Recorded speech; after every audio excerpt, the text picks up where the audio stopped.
Tuệ tự lái ô tô đi chơi nhá. Come on. Timmy. Nhìn đường con, nhìn đường. Đúng rồi. Bên này con. Thái bên này. Đúng rồi. Con nhìn đường đi. Tuệ tự lái ô tô nhá. This way nhá.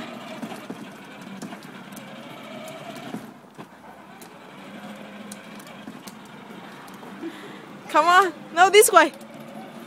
This way. You want this way? Okay. Lùi như nào? Lùi đi mẹ xem nào. Tiến. Đúng rồi. Good boy. Go.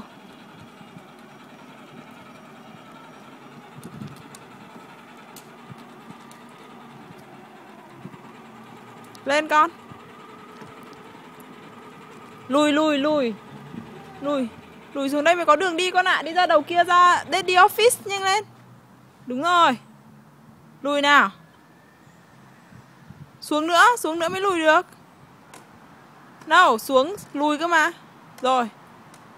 Lùi. Lùi cơ mà con, lùi đi. You want to go this way? Okay. Go, tiến. Lùi như nào? Lùi xuống cơ mà. Tiến, ok, go.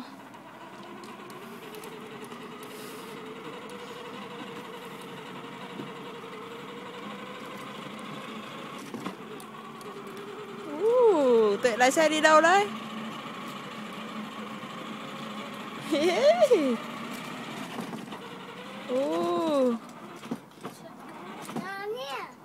Cẩn thận không ngã nhá.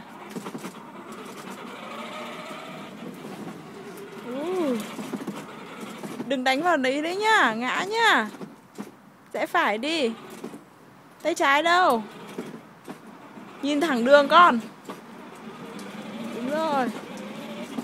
Good boy. Gì con? Đúng rồi, this way nhá, go. No. This way daddy, yes. Lùi như nào? Thế tự tiến đi.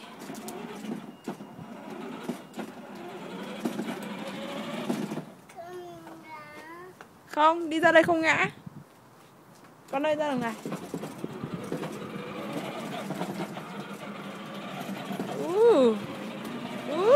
Good boy. Oh no, stop. Oh, it's too small to me. Good.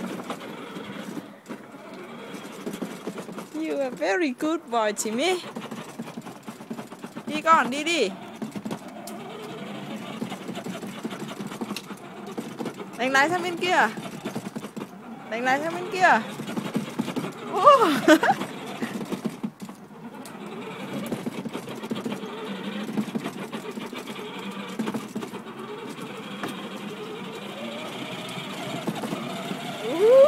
Tuệ lái xe ô tô đi đâu đây? Tuệ đi Tesco à? Wow.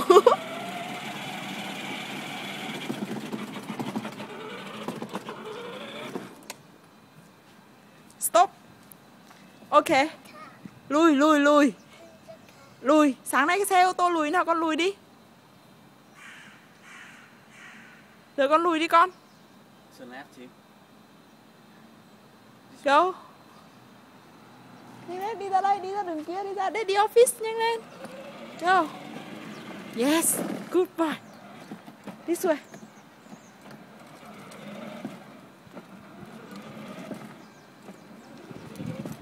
Okay, no car. Okay.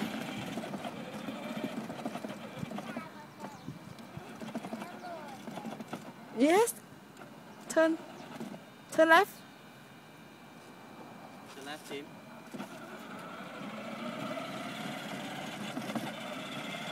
Con đi đường nào đấy? Đi đường này cơ mà. Daddy office here cơ mà.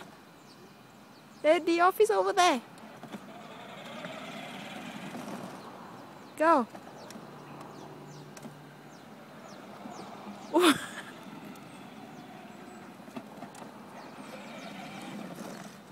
on. Yes. Ooh.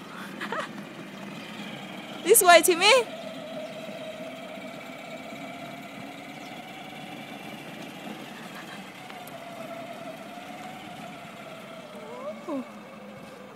Con đi đâu đấy? This way, lùi đi.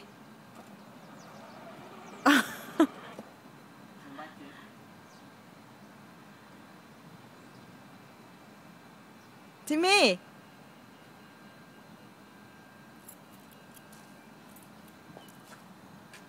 Con đi đâu đấy con? Đi ra đây, đi office đi. Go. Off we go.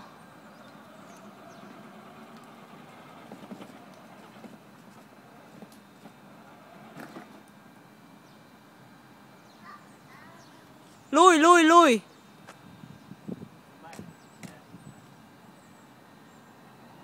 Lùi cơ mà.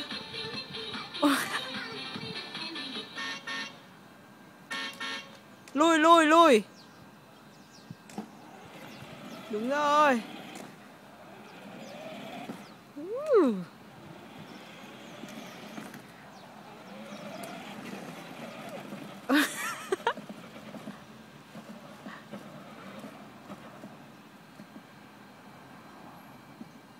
Come on, Timmy.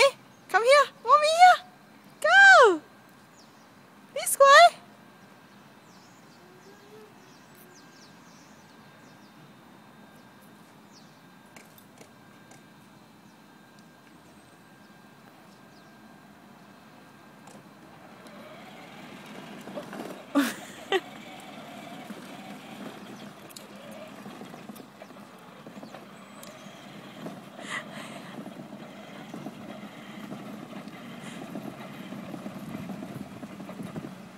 Nhanh, nhanh, nhanh.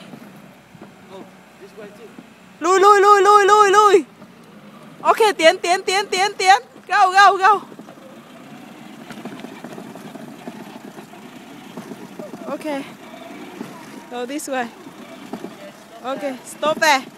Ok, stop.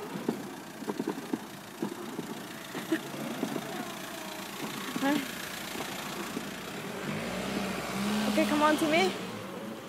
Go this way. Driving a car. This way, this way. Ooh. Nhanh.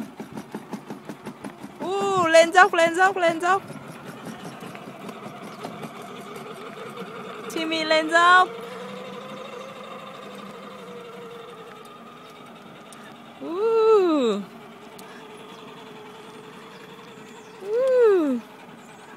Good boy.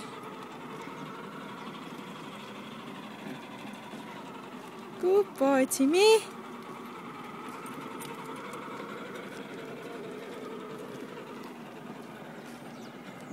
Come here with mommy.